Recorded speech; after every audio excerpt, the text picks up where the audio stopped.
The X Zone Radio Show with Rob McConnell is largely an opinion talk show. All opinions, comments, or statements of fact expressed by Rob McConnell's guests are strictly their own and are not to be construed as those of the X Zone Radio Show or endorsed in any manner by Rob McConnell, Relmar McConnell Media Company, the X Zone Broadcast Network, its affiliated networks, stations, employees, or advertisers.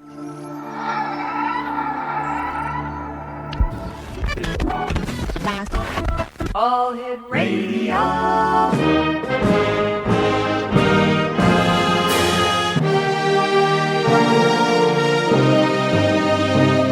Welcome to the X Zone, a place where fact is fiction and fiction is reality.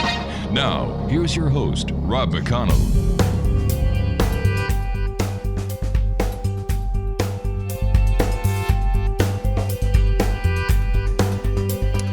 And welcome to the X Zone, everyone. I am Rob McConnell, and for the next 4 hours, I am your host. I am your guide as together we cross the time-space continuum to this place that I call the X Zone. It's a place where people dare to believe and dare to be heard. It's a place where fact is fiction and fiction is reality, and we come to you Monday through Friday from 11 p.m. Eastern until 3 a.m. Eastern on the X Zone Broadcast Network, Talkstar Radio Network, Mutual Broadcast Network, and of course our good friends at iHeartRadio. If you'd like to send me an email, xzone at xzoneradiotv.com, and all social media sites, X Zone Radio TV. And to find out more about the X Zone Broadcast Network and the 24/7, 365 programming that we provide for you with our compliments, www.xzbn.net. My guest this hour, X Zone Nation, is James Clarkson. He is an investigator who has stood in two worlds for many years. A career professional investigator in the criminal justice field and a lifelong researcher of the UFO mystery. He has been a plainclothes military police investigator, a 20-year career city police officer, and fraud investigator who has had many titles: patrol supervisor, detective sergeant, fatal accident team manager, and training officer. After retiring with 20-year service, he began a child abuse detective, and then he completed another decade of service as a fraud investigator for a Washington state agency.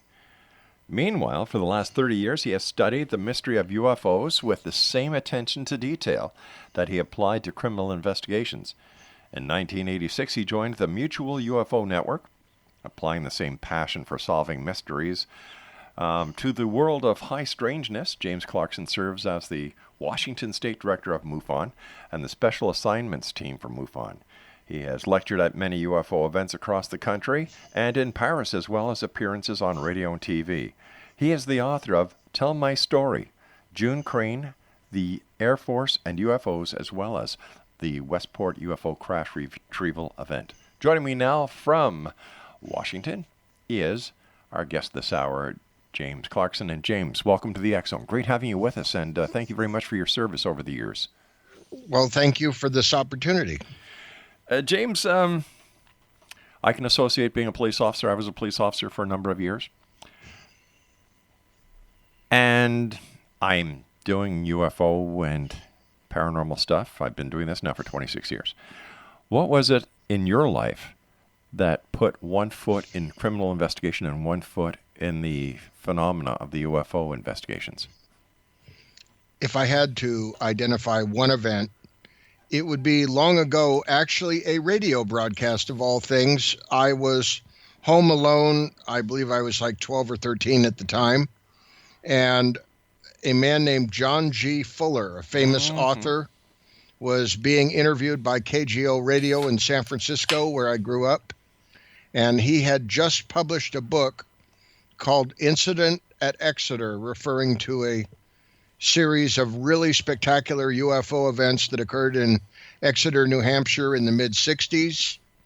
And of course, he was the same author who wrote the Interrupted Journey, which was the first study of the Betty and Barney Hill abduction. Fascinating.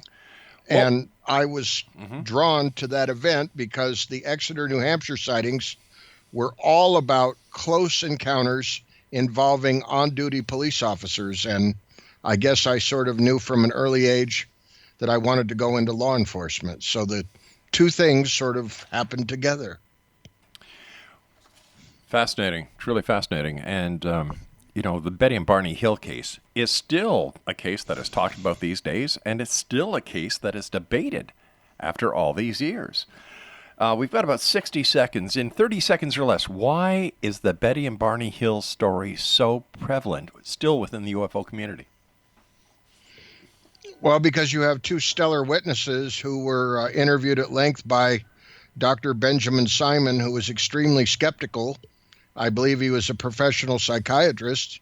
And despite all efforts to the contrary, their two stories exactly fit together. So unless they were engaged in what's known as folie à deux, you have two people who basically went through the same hallucination if you make the assumption that they weren't telling the truth. Stand by, James. You and I have to take our break. We'll be right back. X-Zone Nation. When we come back, James E. Clarkson, the director for Washington State MUFON, is my very special guest. He's also a member of the STAR team and Special Assignments team. His website, www.jamesclarksonufo.com. This is the X-Zone. I am Rob McConnell. Don't go away.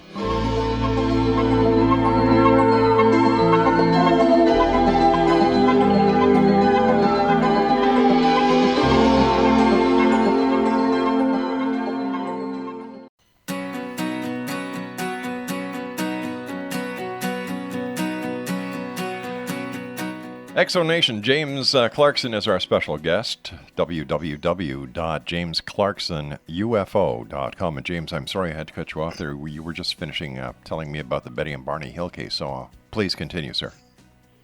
Well, you've got a case where you have such strong witness testimony. You have a seemingly impossible situation where two people are undergoing the same thing. They both suffered from post-traumatic stress disorder from the event. There actually was physical evidence, as I recall. Betty's dress had strange material on it. There was also a very odd impression left on the car, which I believe was somewhat magnetized. There were just too many factors that indicated that this was the real thing. And I guess it was the right case at the right time, because that really brought the whole concept of alien abduction into the minds of mainstream society. I think it's been going on for a long time, but this is the first time that it became a nationally recognized event. It certainly did, and I don't know of anyone who knows anything about UFOs or the ET experience, alien abductions, who don't know the Betty and Barney Hill story. What is so significant about the year 2017? Wow, where do we start? This is the big year for anniversaries. We have 70 years in the modern UFO historical era. We have 70 years since the Roswell UFO crash. For me personally, it's been 30 years since I joined MUFON. I joined early in 1987. And this is just, all these anniversaries are cropping up at the same time. This is a big year. And I was just at the 30th annual Ozark Mountain UFO Conference in Eureka Springs, Arkansas, where I had the honor of being the leadoff speaker. Wow. There is a lot happening in the year 2017 when it comes to ufology. Roswell, New Mexico, are we any closer to a definitive answer as to what actually happened there? I think we are. I think we were there a long time ago. It really depends on who you choose to believe. When I hear the word Roswell, New Mexico, see, I not only think of one of my favorite towns to visit, I also think of an investigation that involves interviews with over 600 witnesses now, interlocking testimony. This is like a huge jigsaw puzzle that has been carefully assembled over many years, and no one witness necessarily has the entire story, but enough of the pieces have been put together that if you step back, it's pretty easy to see the big picture. And I long ago moved into the category of those who are convinced that the Roswell event is exactly what it was reported to be. It was the crash of an extraterrestrial spacecraft. it was the recovery by the military, and it was the beginning of the ongoing cover-up. All of those things come out of Roswell. So for people in the United States, Roswell is still the big event. What about authors and experts like Kevin Randall, who has changed from being a believer into, he's saying that he's now interviewed many people who at the time say one thing, and after an in-depth investigation by him and other investigators, they found to be lying. Once again, you've got to look at the entire picture. Anytime you do a major UFO investigation, there's going to be dark and light. If the investigation goes on long enough, there are going to be people whose stories change over time. Anytime you deal with testimony from human beings, there are a lot of variables involved. But it's sort of like you have to keep your eye on the main image. And yes, the details are always important. I'm an investigator. Kevin Randall is a great investigator. I have nothing but respect for much of his work. I don't agree with all of his conclusions. One thing I cannot understand about the Roswell investigation that taints the entire story, in my professional opinion, is when Jesse Marcel collects what is supposed to be evidence at the Brazil farm, and instead of going back to the base, he breaks protocol. He breaks the chain of evidence and goes home and lets his son physically handle evidence. Now, as a police officer yourself, as an investigator, once that chain of evidence is broken, the case is no more valid. You can't give anybody associated with that case and the collection of the evidence any credibility. How come everyone that talks about Roswell ignores this very important point? Well, what was the protocol that was in place prior to that event for the U.S. military? It's very simple. It's stated, documented, and point of fact that you go, collect, return to base, maintaining the chain of custody. He broke it. He violated. He broke protocol. And yet people still applaud him as a hero. I think that's crazy. Well, I guess we would have to disagree on that one. Why? I have read the book Roswell Legacy. By Corso? That is the book written by actually by the young boy who I believe was 8 years old at the time when his father came home with the wreckage. Okay, so, so how does this validate what an officer in the United States military violated protocol? How does this in any way, shape, or form justify the action and therefore not tainting the entire investigation? I don't, your argument would be valid if the goal was to take the evidence into a criminal court of law. What you've got is a military officer who is involved in the discovery of something that is monumental. Oh, no. Excuse me, sir. Followed orders. Excuse me, sir. You as a police officer, whether it's a criminal investigation or an investigation leading up to presenting a grand jury or presenting the district attorney with evidence, facts based on evidence, you go with tainted evidence. Will they accept it? They won't accept it, but I don't think that was what was going on here.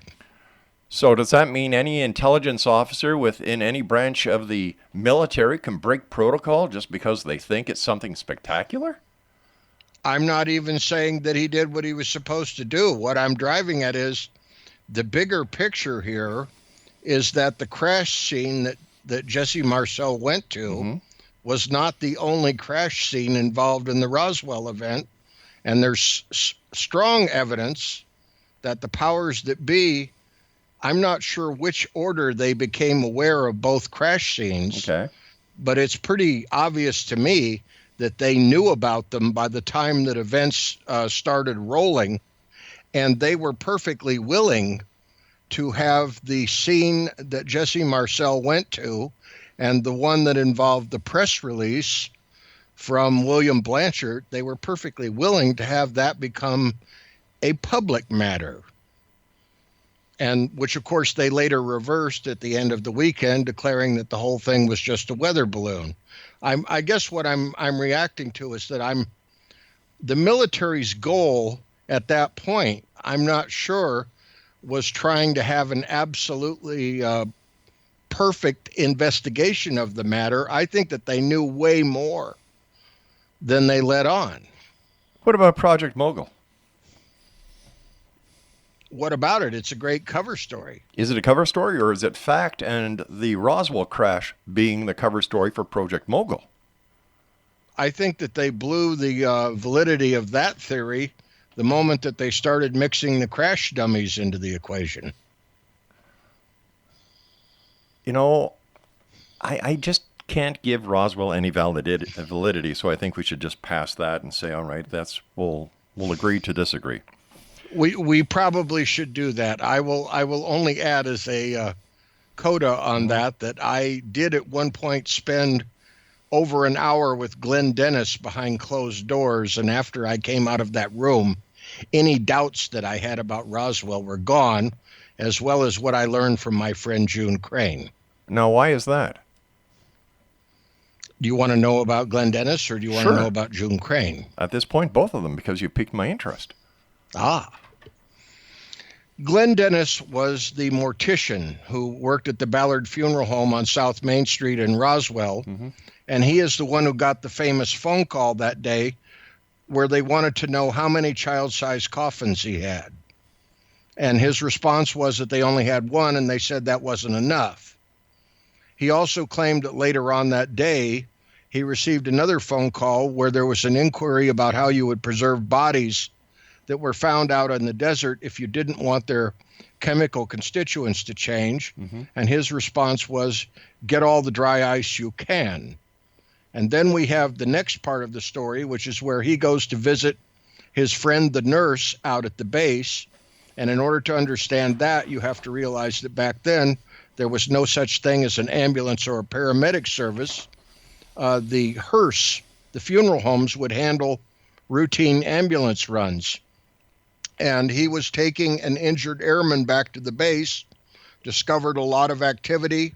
He ended up encountering the nurse, who came out of a room, who told him that he needed to get out of there right away. There was a confrontation with the major. He asked about what had crashed. They threatened his life. The next part of the story is a couple of days later. He's with the nurse, and she reveals that she was part of an autopsy. Now, of course, this is anecdotal. And the next big part of the story is that Glenn Dennis never revealed the true name of the nurse because he had promised her that he would not reveal her name. Right. Now, if you go into the story very deeply, you will find out that Glenn Dennis did eventually provide a name to UFO researchers.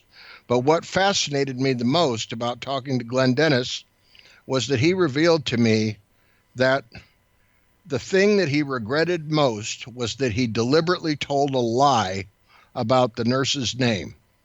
But he said that he was absolutely tired of being followed around town by UFO investigators who were constantly haranguing him, who wanted to know the name of the nurse.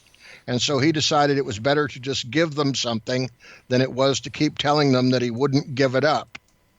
And I thought that he was being extremely honest. And my impression of the man was that he died an honest man.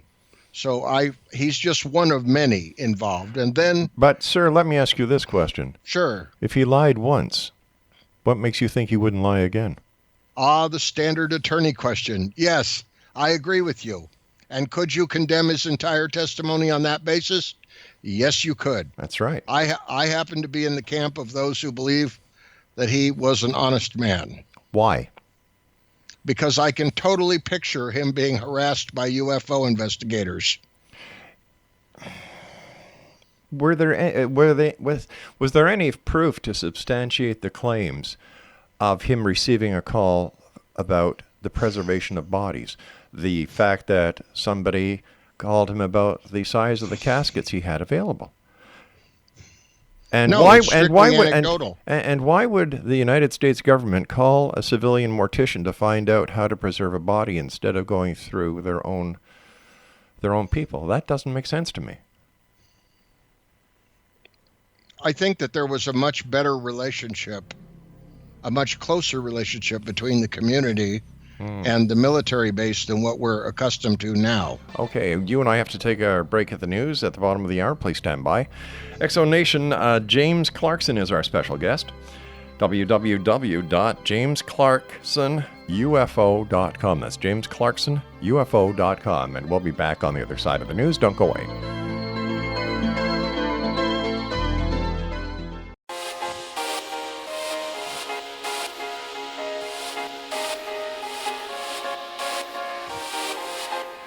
James Clarkson is our guest of this hour, Exo Nation. JamesClarksonUFO.com. You're an ex-cop. I'm an ex-cop. As investigators, we are trained to seek out evidence, not to use hearsay evidence. And yet, the Roswell case is all about hearsay evidence, and everybody believes it. That does not make sense to me. I'm not sure. Of course, we use anecdotal evidence in the UFO field. I readily admit that. That's, can I absolutely prove to you that it happened the way I believe it did? No, I cannot. I would have to get sworn testimony from all of the witnesses. We would have to have them subject to cross-examination, and probably we would have to put it to a jury. But I strongly suggest that if we put the Roswell case to a jury, I could probably win it in any civil court. Well, that's because the civil courts do not hold the same burden of proof as criminal courts do. But in a criminal court, the Roswell evidence would fail, hands down. But that doesn't necessarily mean that it didn't happen. If it didn't happen, sir, let me ask you this. Here we are in the year 2017. We have computer hackers that have hacked into every major database, both in the United States as well as other parts of the country and other parts of the world. The Snowdens, the WikiLeaks.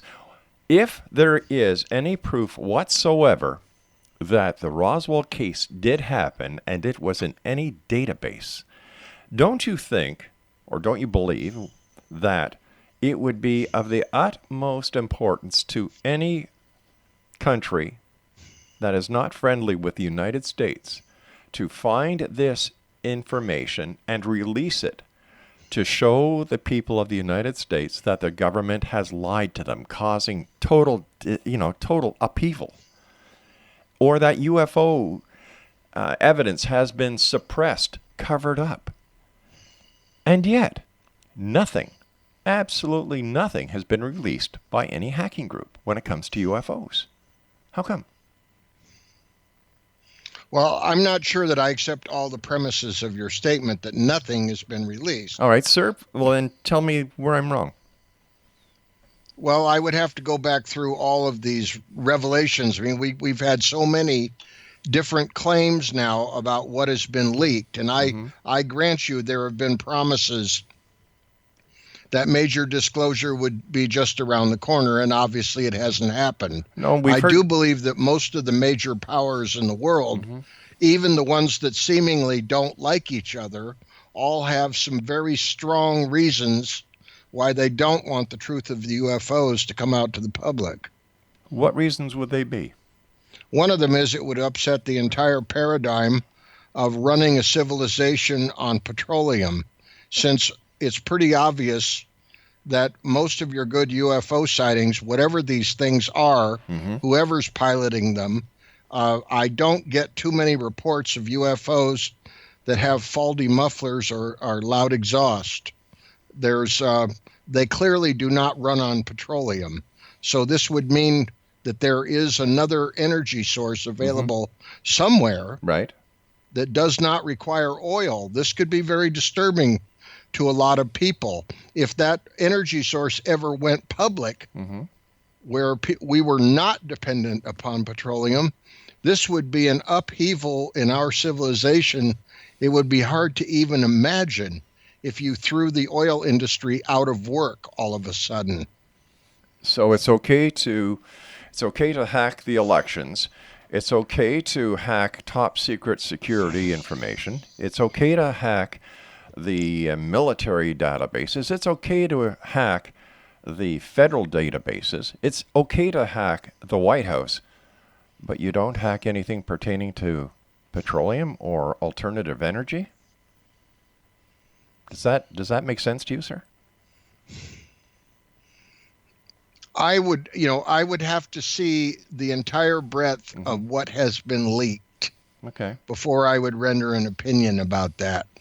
Let's talk about the investigations that you've done, sir, with UFOs. You were saying that you've never seen a UFO or heard of a UFO report with a faulty muffler. What kind of UFO reports have you seen?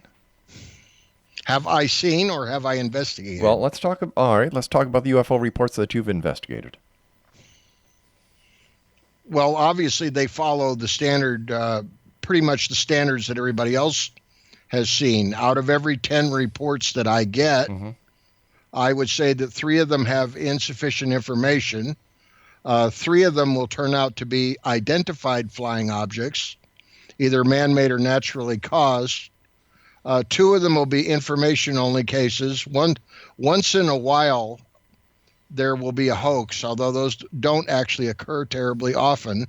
And then 2 will fall into the category of what I would call a true UFO, where you have high witness credibility and you have high strangeness together.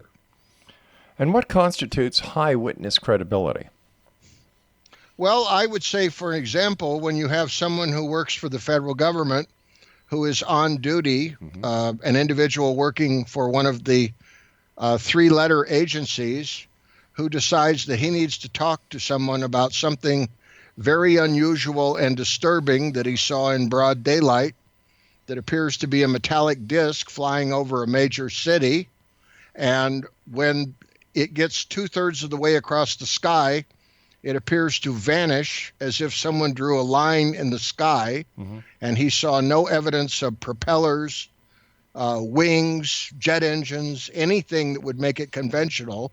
And while he's standing there with his jaw hanging down, he sees an F-15 fighter go in the same direction immediately, dispatched from a nearby airport. And we confirm on radar that there are returns of solid objects that do not have a transponder in the same area of the sky where that unknown object is seen to disappear. And we have the F-15 on radar going across the sky.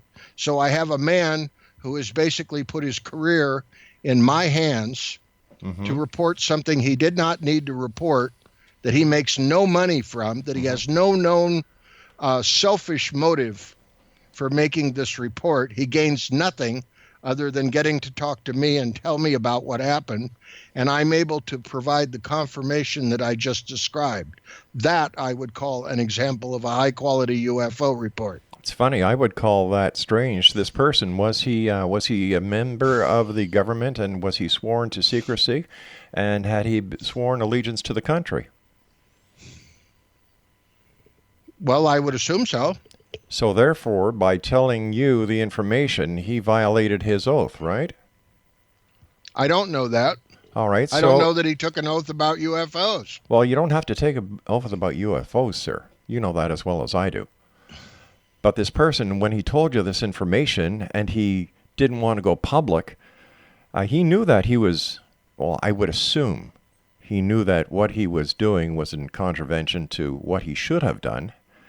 And I would question his credibility based on that alone, the same way that I question the credibility of Jesse Marcel. You just can't. In other words, anyone who is a whistleblower, there's no place in your realm of understanding for a whistleblower, someone who decides to take a risk for the greater good. That's right. That is it exactly, because if the whistleblower wants to leak information that could be of a national security basis and thereby putting millions of people's lives at risk, in my opinion, he should be arrested, charged, put on trial, and let the powers to be decide his fate. I have no use for whistleblowers. I never have. I never will. That's a very, very interesting position. It's a very honest position, sir. In a free society, I find that very hard to understand. In a free society, I find it very hard to understand people who claim to see UFOs, extraterrestrials, who will not come out and identify themselves in order for their identity to be scrutinized. Oh, this man has come out and identified himself. I know exactly who he is. Has he? I've even met him twice. Has he gone public? No, and he will not. Why not? What's he got to fear? His losing his job. So now you understand my point. No, I don't. You don't. All right, somebody comes up with a story, tells the story, but says, listen, I don't want you to tell anything because I might lose my job. And this story, were there any other witnesses to this event that came forward, anonymously or on the record? Not that I know of yet. So you have one witness making these claims. No, I also have radar. No, I said witnesses, sir. I said witnesses. Okay. So you don't have any other witnesses? Not at this moment. How long ago did this happen, sir? Happened in 2014. Okay, so here we are, 2017, 3 years later. And no other witnesses have come forward. That's very common in UFO cases. So why is it so common in UFO cases that credibility is a big factor? That people don't want to come forward, identify themselves so that they can be scrutinized by people who are outside of the UFO community?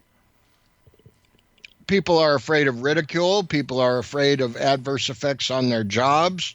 There have been numerous surveys done that a majority of people believe that there is something inherently valid about the UFO phenomena. They believe that they're being lied to, but they also believe that if they reported a UFO, that they could suffer adverse consequences.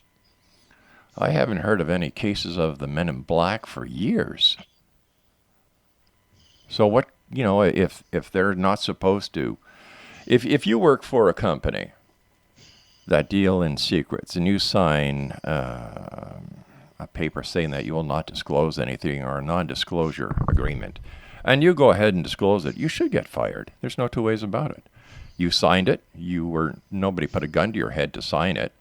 And the same thing goes for an oath. The police, as a police officer, you took an oath. Would you ever dream of breaking your oath to serve and protect?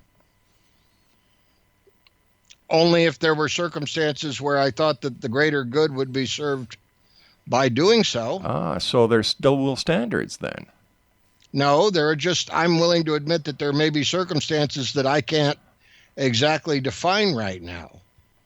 But I don't know what's going to happen. But as a police officer, I don't know every possible scenario. But as a police officer, you said that depending on what the case is, that you would ignore the oath or violate the oath that you took, right? No. So you would not violate the oath. I did not violate my oath. No, I didn't. I have the intention of doing so. I did not say. And I adhered to strict confidentiality. But if there were circumstances where I thought that it was the greater good of society for me to take the risk of breaking that confidentiality, I would do it. All right, we've got to take our final break. Please stand by. Exo Nation. James Clarkson is our special guest. www.jamesclarksonufo.com, and he is the director of Washington State MUFON. We'll be back on the other side of this break. Don't go away.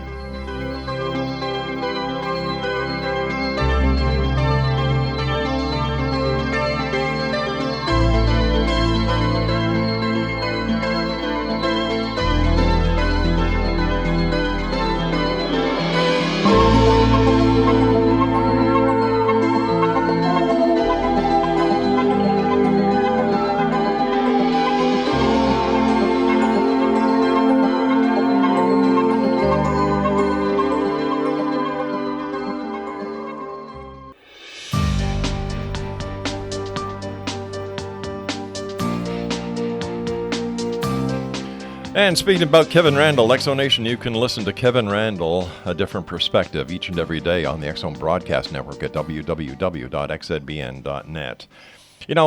Let's talk about something positive about ufology. In your opinion, What is there that is positive that's going on within ufology that you find encouraging? I think that one of the things I find encouraging is that, well, for one thing, there are more programs like this around than there ever have been.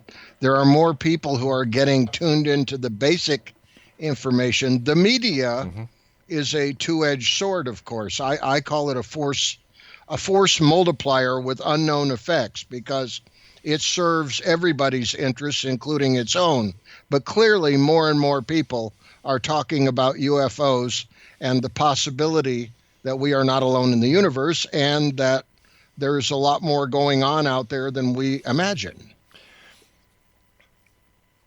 What's your opinion on disclosure? Are we any closer? And I know that Steve Bassett has been busting his buns off for many years, saying that disclosure is around the corner. He's had these press conferences at the National Press Gallery. He's invited the media. And yet it doesn't seem we're getting any closer to disclosure. What's the hang-up? The hang-up is that they're not about to release that information for a number of reasons, one of which we already briefly discussed, which was the energy question. I also think that clearly, if you accept the notion that there have been crashed UFOs that have been recovered by various governments, the first thing they're going to do is make the matter absolutely top secret. And the second thing they're going to do is the maximum amount of retro-engineering for the purpose of weaponizing the technology. And clearly, they are not going to tell the public about any of those things. So I like Steve Bassett. I think that it's not going to happen the way that he thinks it will. I'm in the camp that says, no, there will not be any official disclosure by the government. But on the other hand, disclosure with a capital D is happening all the time because people are becoming more aware. In other words, it kind of goes person to person to person. It's not going to be the government saying, oh, by the way, we've been lying to you for 70 years. Oh, okay, I understand that, and I can see where you're coming from. But with all the technology that is available today, night vision, everybody's got a cell phone, and the rest of it. How come there hasn't been that smoking gun discovered yet and brought forward? Do you mean a really, really good photograph? Yeah. I would love a really good photograph. And no, I don't know exactly why. You got to have the right person in the right place with a camera and enough presence of mind to take a decent photo. I will freely admit that 90% of all of the UFO photos I see, I can't do anything with them. And most of the time, you don't get any sort of provenance. So even if I got a UFO photo that looked good, I have no idea where it came from or who took it or what they took it with. How about UFO crashes, other crashes around the world, or alien abduction stories seem to have fallen off the grid. Cattle mutilation stories have fallen off the grid. And as I was saying, I don't know when the last time I heard anybody talk about the Men in Black. I don't think there were that many instances of the Men in Black to begin with. I think it obviously appeals to the, popular myth. There are many things going on in ufology at the same time, and one of the components that is most irritating to me and people like me is the entertainment aspect of ufology, and obviously the Men in Black play right into that. Some of these things are like fashion trends, and that isn't to say that they're not still being reported. They're just not being picked up on by various media channels. I see. So is it fair to say then that the world of ufology, or the investigation of ufology, and the number of UFO sightings or abduction sightings that are reported to organizations like MUFON are based or generated by movies, television shows, and radio shows? No, I wouldn't say that they're caused by that. Okay. I think that some people are reporting, the large number of people are genuinely reporting something that they do not understand. Right. The media has created a climate where people feel freer to talk about those things. But obviously, there are also people who pick up on this and decide this is a great way to get attention or get free psychotherapy or whatever their motivation is. But within that mix, there are people who have had genuine experiences that have disturbed them deeply that they need some help with. I think that when you have a member of MUFON who, after the disappearance of Flight 370, Malaysian Airlines 370, issues a press release stating that the reason why the aircraft will never be found was because the aircraft and all aboard were taken aboard a UFO. That doesn't make UFO investigations or UFO cases look very credible. On that one, I agree with you. No argument. I don't agree with that press release, and I certainly will not try to defend everything that has been said by anybody in MUFON. MUFON is a large organization with a lot of different people in it who have a lot of different opinions. And, you know, I can't speak for all of them. And the particular one you cited, I agree with you. I think that's an irresponsible conclusion. So how can the UFO community and the general public get on board together and work together to solve this enigma? I think it's by trying to be reasonable and listening to each other very carefully. And it is a time-consuming process. And it usually goes best when you actually get to meet people. In other words, when I give numerous public lectures on UFOs. Public outreach is a very important part of the work I do.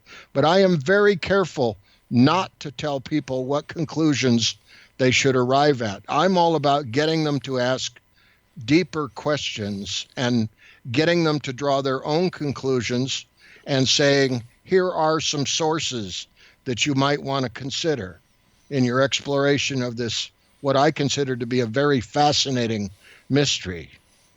It is a fascinating mystery at that.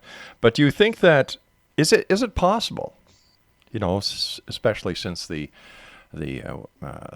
White Sands missile range wasn't that far away from Roswell, New Mexico, that it was just a top secret experiment that went wrong, and that a cover story was ignited in order to protect the secrecy of the experiment or the event because of the rising tensions with Russia?